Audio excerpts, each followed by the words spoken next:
1 Mei 1996 het daar 'n vrou met die naam van Gabriella Villa in Monza in Italië gesterf. En sy was 47 jaar oud en dit was net normale omstandighede. Daar was niks snaaks aan nie. Dit was nie siek of enigiets nie. Maar wat hierdie storie so uniek en anders maak, hulle het eers 7 jaar na haar dood al gekry. Haar vervreemde man en haar bure het gedink sy het al 7 jaar terug verhuis na 'n ander dorp toe. Maar sy het nog altyd in dieselfde huis gebly en vir 7 jaar lank was sy in haar huis dood en niemand het dit agtergekom nie. Hoe hartseer moet dit nie wees nie? Niemand kom eens agter jy is dood nie. Dit moet verskriklik wees. Die verhoudinge waarin sy gestaan het of nie gestaan het nie, spreek uit dit uit. En as my vraag vanmôre vir jou, gaan iemand agterkom as jy sterf? Gaan iemand jou mis? Ek hoop so. Maar 7 jaar lank, niemand het eens gevra oor die vrou nie. Dit moet verskriklik wees. Almal van julle wat paas is, wil ek jy steek jou hand op. Al die paas, steek jou hand hoog op. Hoog, hou hom daar, jy weet of jy 'n paas. As jy twyfel, steek hom in 'n geval op. Kom, steek jou hand lekker hoog op, okay? Maar jy moet hom nou hou, né? Hou hom daar. Niemand mag hulle hande laat sak nie. Wie is almal maas? Steek jou hand op. Hou nie, die man hou jou hand op nou nie, weird voel nie. Kom, hou op. Okay. Wie van julle is almal kinders? Kom, hou nie, kom sak jou hand. Wie van julle is almal kinders? Dit moet almal wees, okay? Jy is iemand se kind. Kom nie, wie het gesê laat sak jy hande? Hou op, moet kom werk saam julle, werk saam. Almal hande op. Wie's oupas en oumas? Hou op. Wie is almal? Hou op jou hand, Jaco. Wie het almal vriende? Scan net gou rond, almal se hande is op. Okay, dat sak maar. Weet jy wat sê dit vir my, net die vraag wat ek gevra het, ons almal staan ergens met iemand in 'n verhouding. Jy ken ergens iemand, of het jou man, jou vrou, 'n kind is, 'n pa, ma, 'n broer, suster, 'n vriend, 'n vriendin is, werkskollegas, ons almal ken iemand. Ons lees in Genesis, iets baie interessant, in Genesis 1, waar ons almal ken dit in klomp verskillende verse, in vers 10, 12, 18, 21, vers 25 van Genesis 1, waar die Here goed geskep het. As hy geskep het, dan het hy gemaak en God kyk wat hy gemaak het en hy bewonder sy skepping en hy kyk hoe mooi en hoe wonderlik is, hy staan terug en God kyk en dan sê die Here die volgende in Genesis 1, vir daai klomp verse staan daar die volgende, toe sien God dat dit goed was. God skep, hy staan terug, hy bewonder sy skepping, hy kyk en hy sê, kyk hoe goed is dit. Nou daai woord goed in Hebreëus beteken om gereed te wees. So God skep en hy sê, dis nou gereed om dit te doen waarvoor ek hulle gemaak het. Hulle is nou gereed om hulle doel te bereik. Dis mooi, dis gereed. En onthou Adam, hy was die enigste mens toe. Hy het alles gehad wat 'n man se hart begeer. Dink daaraan. Hy het die hele wêreld gehad. Hy het die grootste tuin gehad, die mooiste tuin. Jy hoef die gras te sny nie. Onthou, dis voor sonde. Jy hoef die bossies uit te trek nie. Hy het al die diere wat 'n man se hart begeer, hy sy eie wildsplaas. Hy gee hulle tot name. Daai lyk soos 'n buffel, noem hom buffel. Dis waar die name vandaan kom. Adam het alles wat sy hart begeer. Daar's nie skoonmaas nie, amazing. Dit is net hierdie wonderlike wêreld waarin hy leef.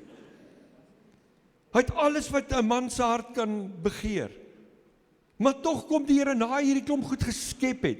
Ergens kom die Here en hy sê iets anders. Daar staan in Genesis 2 vers 8 en hy kyk na Adam, hy sien wat hy alles gemaak het en hy sien Adam tussen die diere en op hierdie paradys waarin hy leef. En hoor wat sê die Here, ons almal ken daai vers en daar staan, en die Here het gesê, dis nie goed dat die mens alleen is nie. Maar Adam het dan alles. Maar die Here skep al die goed, en hy sê alles goed, tot hy by Adam kom, en hy sien, hier loop 'n man alleen rond.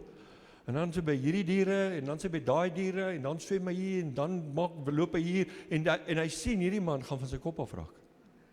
Want dit is nie goed om alleen te wees nie. So eintlik wat die Here sê, Adam, jy's nie gereed nie. Jy's nie gereed vir hierdie lewe nie, want jy's alleen. En die Here maak toe vir hom 'n maat, Eva. Ons almal ken die storie. En wat wil net hierdie vers vir jou en my vandag kom leer? Ons as mens is gemaak om in verhoudings met mense te staan. Ons is nie eilande nie. Jy kan nie hierdie lewe alleen doen nie. Dis nie hoe dit, of jy getroud is of nie getroud is nie. Ons het mense om ons nodig. Daar's 'n sielkundige met die naam van Julianne Holt Landstad. En sy het gaan navorsing doen by die Harvard Universiteit oor die belangrikheid van verhoudinge. Hoe belangrik is dit om in verhouding met mense te staan? En sy het agtergekom, jou gesin, jou vriende, familie, jou kollegas, mense rondom jou, doen baie meer as net om jou en my lewe vol te maak, en om hier en daar sin te gee in ons lewens. Mense om ons doen baie meer as dit. Jou verhoudinge waarin jy staan, wanneer jy in verhouding staan met mense, sê sy navorsing, dit hou jou meer gesond, en dit verlang jou lewensjare. So as jy wil korter leef, jag almal rondom jou weg. Maar as jy wil lank leef, as jy 'n gesonde mens wil wees, is dit belangrik om in gesonde verhoudings met mense te staan. Hulle het navorsing toe gaan doen met 7000 mense oor 'n tydperk van 9 jaar. Hulle het nagevors, hulle het gesien, mense wat alleen is, het 'n 30% groter kans om siek te word en vroeër dood te gaan, as die ander 70% wat in verhouding gestaan het met mense. En wat sy op die ou en toe agtergekom het, wat sy gesê het, as jy in gesonde verhoudings is met mense, dan kan jy meer ongesond eet en ongesond drink, maar jy gaan langer leef, en jy gaan eintlik beter mens voel, as wat jy groente alleen eet. Ons is gemaak om in verhouding te staan. Dit is wetenskaplik bewys. 'n Ander studie wat hulle gedoen het in Amerika, het die Mediese Assosiasie 276 vrywilligers gevat, en hulle het hulle met 'n griepvirus ingespuit. Die persone in daai 276 kandidate, hulle wat in sterk verhoudinge gestaan het, het 4 keer vinniger gesond geword as hulle wat nie in verhouding gestaan het nie. So dis wintermaand wat voor lê. As jy nie wil ernstig siek word nie, sorg dat jou verhoudinge reg is. Dit doen iets aan fisies aan jou liggaam. En die Bybel kom en leer ons is 'n liggaam. Ons lees dit in 1 Korintiërs. Ons is 'n liggaam, ons is deel van mekaar. Dis soos jou liggaam, jy het hande, jy het bene, jy het voete, jy het 'n lyf, jy het ore, oë. Ons is deel van mekaar. Jou liggaam môreoggend kan nie opstaan en jou been sê ek sê vandag lus vir werk nie. Ek bly net hier. Dit gaan nie werk nie. Dis 'n liggaam moet heeltyd saam beweeg, saam funksioneer, en die Bybel kom en leer ons as kinders van die Here is 'n liggaam. Wat sê ons is in verhouding met mekaar. Ons moet kyk na mekaar. So wat jy kyk na jouself wanneer jy bad en wanneer jy skeer en wanneer jy jou naels knip, jou linkerhand help jou regterhand, ons is daar vir mekaar. Ons hoort by mekaar. Ons kan eintlik nie sonder mekaar nie. Jy kan nie, sorry julle, maar julle kan nie sonder my nie, ek kan nie sonder julle nie. Jy kan nie sonder die een langs jou, voor jou en agter jou nie, ons is deel van mekaar. Of jy dit like of nie like nie, dis hoe dit is. Die Bybel leer 'n klomp kere vir ons. Hy praat van, wees lief vir mekaar, help mekaar, vergewe mekaar, dra mekaar se laste, wees onderdanig aan mekaar, dien mekaar, bemoedig mekaar, hou vrede met mekaar. Dis heeltyd hierdie mekaar, en soms voel jy deur mekaar, maar ten minste het jy 'n mekaar rondom jou. Dit gaan alles oor verhoudinge. Maar weet julle wat's hartseer, dat hierdie lewe het 'n manier om ons soms in 'n rigting in te dwing en te forceer waar ons alleen is. Hy het 'n manier om dit te doen. Wanneer daar iets gebeur tussen jou en iemand vir wie jy lief is en vir wie jy omgee, dan skielik isoleer jy jouself en jy is alleen. En dis die horribelste gevoel om alleen te wees en alleen te voel, selfs in 'n vertrek waar daar mense is. Egskeiding maak mense alleen. Mense voel alleen, dood, laat die mense wat agterbly alleen voel. Daar's 'n mis, daar's 'n eensaamheid wat kom wat jy nie kan verduidelik nie. Mense maak jou seer, mense stel jou teleur en baie keer mense onttrek. Dis nie gesond nie, dis nie hoe die Here wil hê dit moet wees nie, maar ongelukkig is dit hoe die lewe maak met ons. Ons sien dit met ons hoë heininge. Die afgelope 15-20 jaar het dit net al hoe meer geword, hoë heininge en electric fencing. Wat sê dit? Ons isoleer onsself. Jy gaan werk toe en jy kom by die huis, maak jy hek oop, gaan in, druk toe binne in die huis. In die ou dae het almal in die straat geken. Die bure het mekaar se gras gesny as dit met vakansie was nie. Nou was 'n hoë heiningetjies gewees, daar was nie hekke voor nie. Gaan Google dit julle jong mense, dit's regtig so gewees. Almal het almal geken en ons was meer gesond gewees. Hoekom? Ons het meer in verhouding gestaan. En selfone maak dit nie eintlik baie makliker nie. Want selfone isoleer jou net so. Want is nou ek en hierdie ding in my hand. Ek en ChatGPT is Simonie. Jy dink jy staan in verhouding, maar jy staan nie in verhouding nie, dis net jy en 'n ding. Ons is gemaak om deel te wees, ons is gemaak om ergens in te pas. Wanneer ek hierdie klein rooi Lego blokkie vat, hy beteken nie vreeslik baie alleen nie. Dis 'n oulike blokkie, maar as jy net een het ergens, gaan jy hom weggooi. Maar wanneer jy 'n Lego vat en die pas te bymekaar in, dan kan jy 'n Ferrari bou. Daar's 358.000 Ferrari, Lego blokkies in daai Ferrari ingebou. Hy's 1.3 ton wat daai kar weeg. En hy kan ry. Dis by Legoland in Kalifornië. Want klomp maak iets saam. Daar kan jy sien. Een alleen beteken nie vreeslik iets nie. Maar klomp saam maak iets moois. Ons is gemaak om deel van mekaar te wees. Ons is gemaak om in mekaar in te pas. Ek wil jou vanmôre vra, het jy al gedink, wat 'n prys het Jesus betaal sodat ek en jy in verhouding met mekaar kan staan? Het jy al ooit gedink in die geweldige prys wat hy betaal het daai dag aan die kruis, net sodat ons in verhouding kan wees? Ons lees in Markus hoofstuk 15 waar Jesus aan die kruis hang, ons almal ken dit. Waar Jesus aan die kruis hang en hy is deur al hierdie pyn, deur al hierdie seer, en die volgende oomblik roep hy die volgende kliphard uit en hy sê, my God, waarom het jy my verlaat? Dink net die eensaamheid wat Jesus daai dag op daai kruis gehang het met daai woorde. Want onthou nou, God die Vader, God die Seun, God die Heilige Gees is deel van mekaar. En in 'n oomblik op die kruis het Jesus daar gehang en God, drie eenheid is uit mekaar uit geskeur. Want God het gesê, ek wil niks met sonde te doen hê nie. En Jesus was die alleenste wat 'n mens ooit kan wees daai dag op die kruis. Toe God sy kop wegdraai en hy kon nie na sy seun kyk nie, want hy het al die sonde van ons as mens op hom gehad daai dag. En op daai oomblik skeur God drie eenheid uit mekaar uit. En hier daar hang Jesus, God verlate aan die kruis vir jou en my. Om eintlik daardeur te sê, ek is nou God verlate en alleen, sodat julle as mens dit nooit hoef deur te maak nie. Ek sal dit vir eens en vir altyd deurmaak, sodat julle as mens dit nooit hoef te beleef nie, nooit hoef te voel nie. As jy vanmôre hier so sit en jy voel alleen, hy verstaan. As jy vanmôre hier so sit en jy voel eensaam, hy verstaan. Ek kan onthou my pa en my ma was geskei toe ek 'n jaar oud was, my pa het nooit weer getrou nie. Tot hy 3 jaar terug oorlede is. Nooit weer nie, alleen, vir alle jare. Ek onthou het my pa my vertel, dat sê vir my, Johan, ek sal in 'n vertrek sit tussen klomp mense, maar ek voel so, alleen. En nie van julle wat weet hoe dit voel, om net alleen te wees. Jy voel die alleenheid. Maar die Here het ons as gemeente, ons as familie vir mekaar gegee, om deel van mekaar te wees.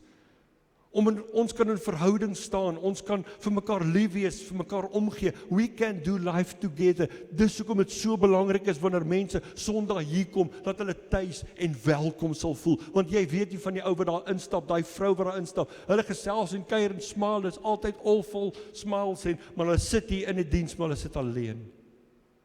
Maar ten minste kan ons hulle groet en hallo, welkom, so lekker om hier so te sien. Dis wie ons is, die Here het ons gemaak om deel van mekaar te wees. Jesus was klaar alleen aan die kruis, mense mag dit nooit meer hier beleef nie. Amen. Alles in God wil hy ons moet in eenheid wees. Want dis wie hy in sy wese is, hy is die God 3 eenheid. Kyk hoe Jesus opgetree, teenoor vreemde en ander mense wat weird was in sy tyd. Mense wat nie was soos wat hy gedink het en soos wat hy gepraat het, soos wat hy opgetree het nie. Jesus het op 'n ander manier mense behandel. Net 'n paar voorbeelde. Hy het mense laat tuis voel. Hy het mense altyd laat inpas. Altyd. Onthou julle Saggeus, daai klein kort mannetjie wat die boom geklim het? Hy was 'n skelm klein mannetjie daai. Maar wat doen Jesus met hom? Hy gaan eet daai aand by hom in sy huis.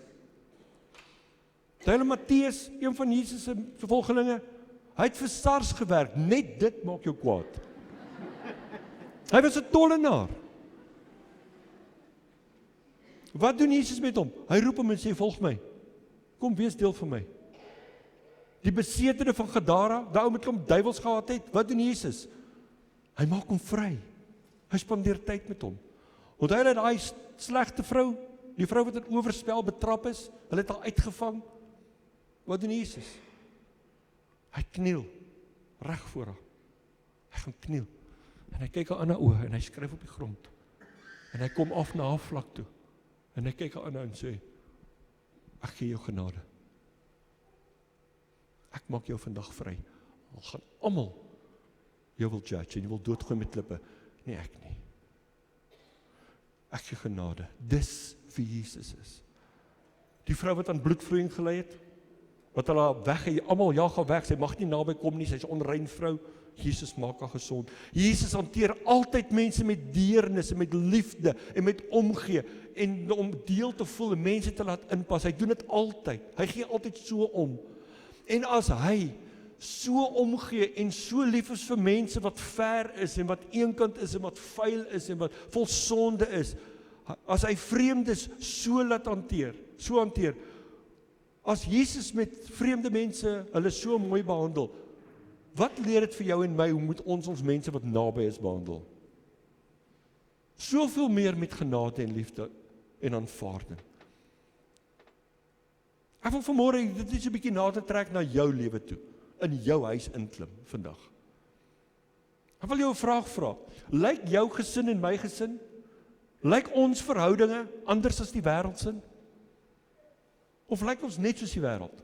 Die manier hoe ek met my vrou praat, die manier hoe ek met my man praat, die manier hoe ek met my kinders werk, die manier kinders hoe jy met jou pa en ma werk, lyk dit net soos die wêreld of is ons anders?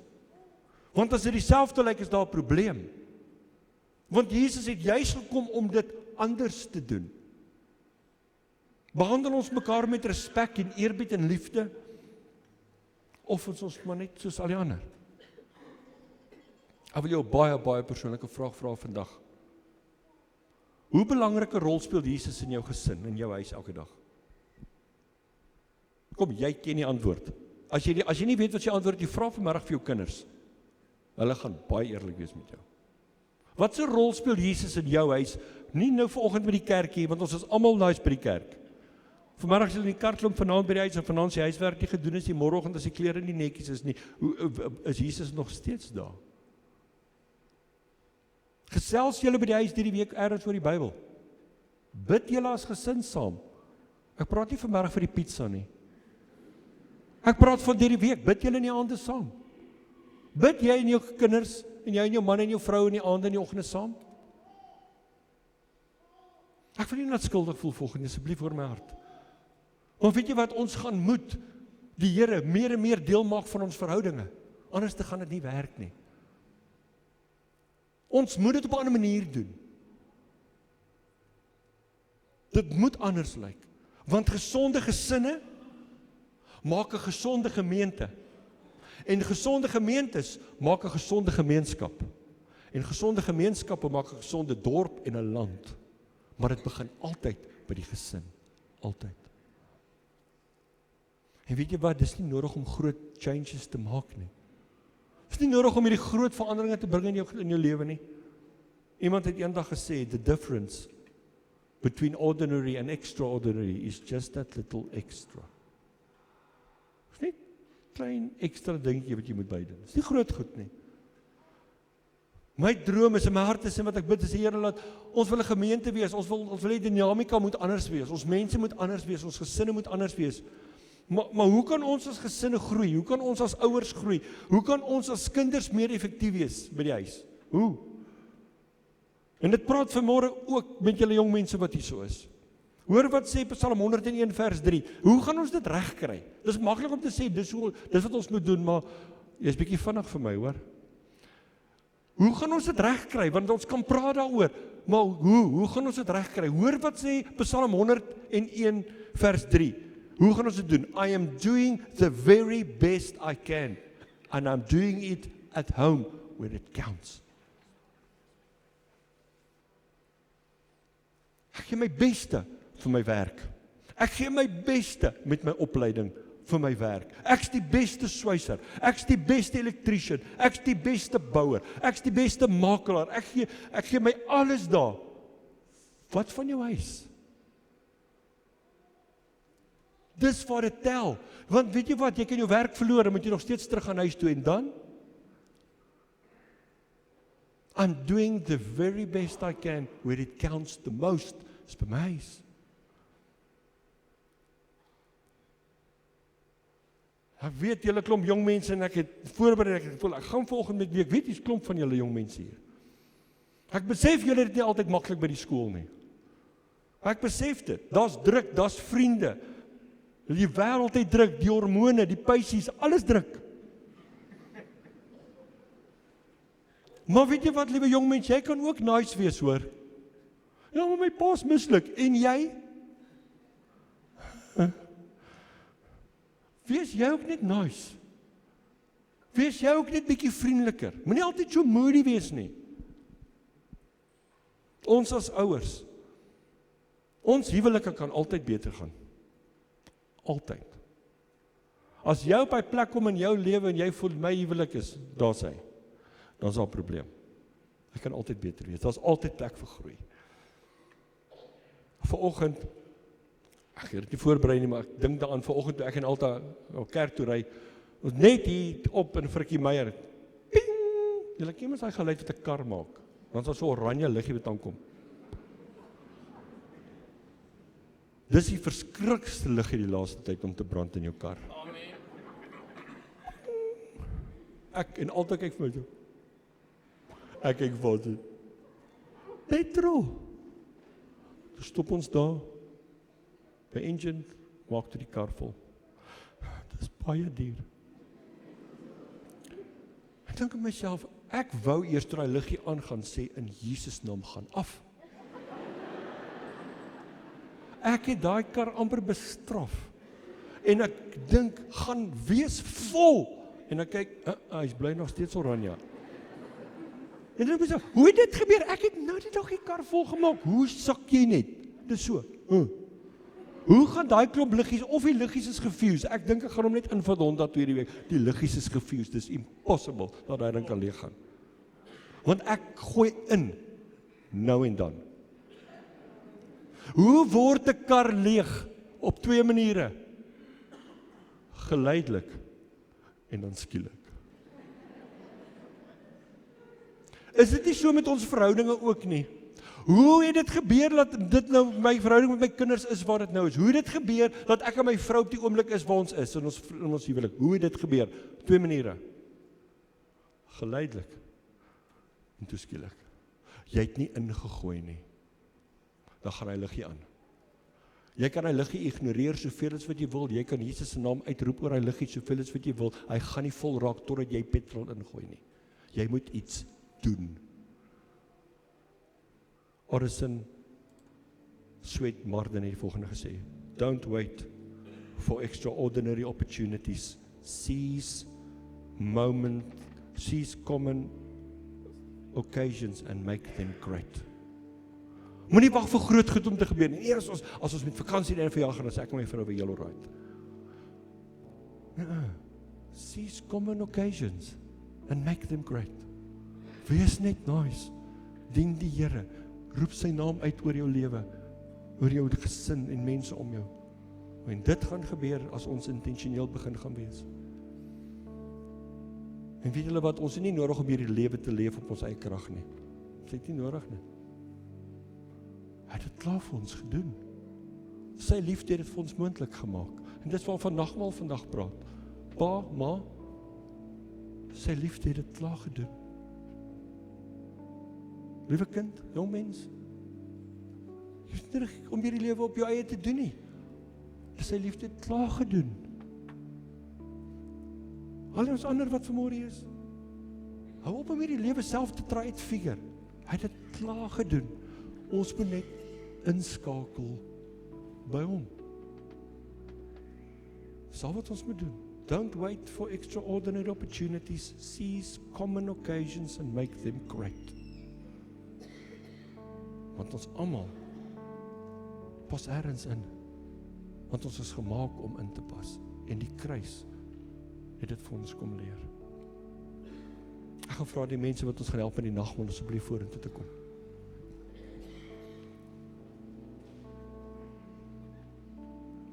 Nou gaan jou vra vir 'n oomblik daar waar jy sit. Ek wil jy kyk bietjie in jou verhoudinge op die oomblik wat aangaan. Kom wees net eerlik met jouself asseblief. Net daar waar jy sit, net vir 'n oomblik. Dink jy dit kan beter?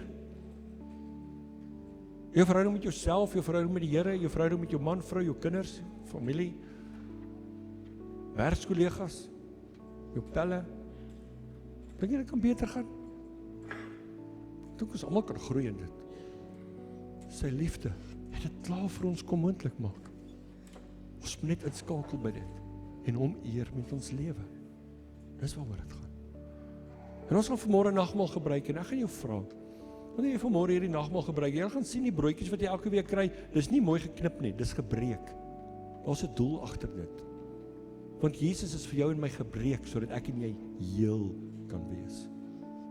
Dat ons verhoudinge heel kan wees. En gebruik dit vandag en sê, Here, maak dan my hart heel. Maak my hart hier binne gesond. Maak my verhoudinge gesond. Maak my verhouding met U weer net reg en gesond, Here. Want sy liefde het dit al klaar vir ons kom doen. Ons moet dit net vat en inskakel by hom. Ek wil nog een vers vir jou lees. Jesus kom in Johannes 17. So baie mooi gebed wat jy kan gaan bid. Dis Jesus se, hulle noem dit die hoëpriesterlike gebed van Jesus, waar hy kom en bid vir ons as sy kinders. En hulle wat sy kinders gaan word nadat hy opgevaar het hemel toe. En die middelpunt van sy gebed, waar rondom die hele gebed draai, is hierdie vers, en ek wil dit vandag vir jou lees. Jesus kom in vers 21 en hy bid, Vader, ek bid, dat hulle almal een mag wees, net soos U, Vader, in my, en ek in U, dat hulle ook in ons een mag wees, so die wêreld kan glo, dat U my gestuur het. Ons is gemaak om ergens in te pas. Ons is gemaak om 'n eenheid te wees, ons is gemaak om deel van mekaar te wees, en weet julle wat, hierdie gebed, se antwoord, lê nie in Jesus se hande nie, dit lê in jou en my hande. Kom ons wees die antwoord op daai gebed. Here, maak hulle een, dan sê ons, Here, ons gaan daaraan werk, ons gaan sorg dat daar eenheid is, tussen mekaar hier, in ons huwelike, tussen ons as vriende, kollegas, ek gaan sorg dat ek die antwoord sal wees op U gebed.